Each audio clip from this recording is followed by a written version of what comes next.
بسم اللہ الرحمن الرحیم۔ السلام علیکم۔ قصر نماز کا بیان۔ حضرت ابن عباس رضی اللہ عنہ سے روایت ہے کہ نبی کریم صلی اللہ علیہ وسلم نے مکہ فتح ہونے کے موقع پر 19 دن قیام فرمایا اور برابر قصر کرتے رہے۔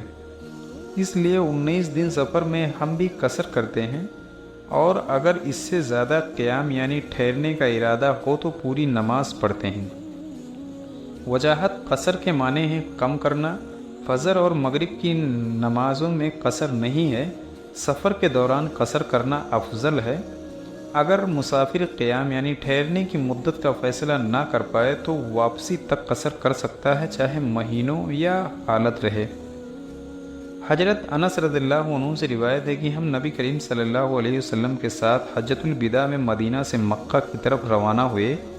آپ 2 رکعتیں پڑھتے رہے، یعنی 10 دن قصر کرتے رہے، یہاں تک کہ ہم مدینہ واپس لوٹ آئے۔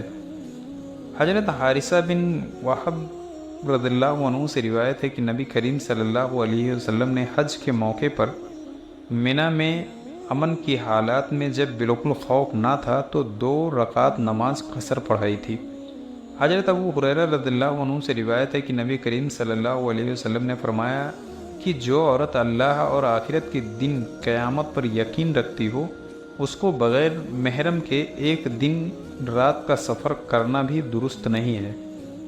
وجاہت ایک دوسری حدیث میں ہے۔ حضرت ابن عباس رضی اللہ عنہ سے روایت ہے کہ نبی کریم صلی اللہ علیہ وسلم نے فرمایا، کوئی عورت محرم کے بغیر سفر نہ کرے۔ حضرت انس بن مالک رضی اللہ عنہ سے روایت ہے کہ میں نے رسول اکرم صلی اللہ علیہ وسلم کے ساتھ مدینہ میں ظہر کی 4 رکعتیں پڑھی اور ذوالحلیفہ میں جا کر عصر کی 2 رکعتیں پڑھی۔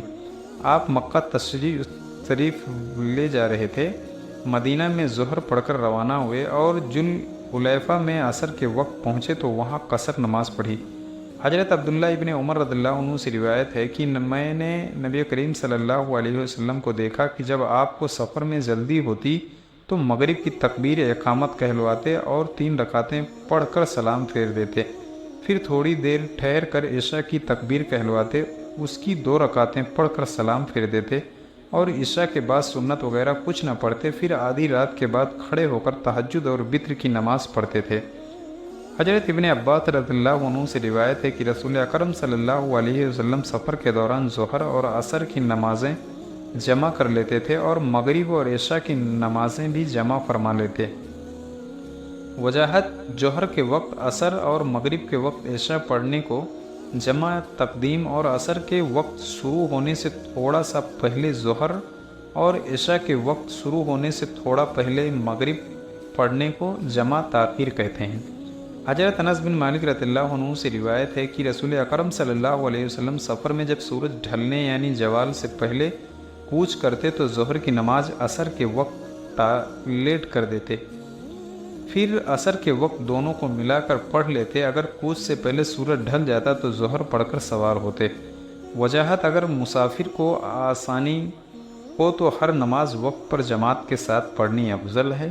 حضرت عمران بن حسین رضی اللہ عنہ سے روایت ہے کہ میں نے نبی کریم صلی اللہ علیہ وسلم سے بیٹھ کر نماز پڑھنے کے بارے میں پوچھا تو آپ نے فرمایا، کھڑے ہو کر نماز پڑھنا افضل ہے، لیکن اگر کوئی بیٹھ کر نماز پڑھے تو کھڑے ہو کر پڑھنے والے سے آدھا ثواب ملے گا، اور لیٹ کر پڑھنے والے کو بیٹھ کر پڑھنے والے سے آدھا ثواب ملے گا۔ حضرت عمران بن حسین رضی اللہ عنہ سے روایت ہے کہ مجھے بواسیر کا روگ تھا، میں نے رسول اکرم صلی اللہ علیہ وسلم سے پوچھا نماز کیسے پڑھوں؟ آپ نے فرمایا، کھڑے ہو کر پڑھا کرو، یہ نہ ہو سکے تو بیٹھ کر، اگر یہ بھی نہ ہو سکے تو کروٹ سے لیٹ کر پڑھ لیا کرو۔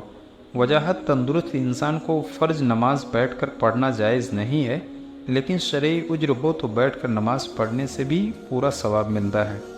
ان حدیثوں کو اپنے دوستوں اور جاننے والوں کو شیئر کریں، کیا پتہ اللہ تعالیٰ کو ہماری یہ عادت پسند آ جائے اور جنت میں جانے والوں میں شمار کر دے۔ اللہ تعالیٰ ہمیں علم سیکھنے اور اسے دوسروں تک پہنچانے کی توفیق عطا فرمائے، آمین۔ خدا حافظ۔ وآخر دعوانا الحمدللہ رب العالمین۔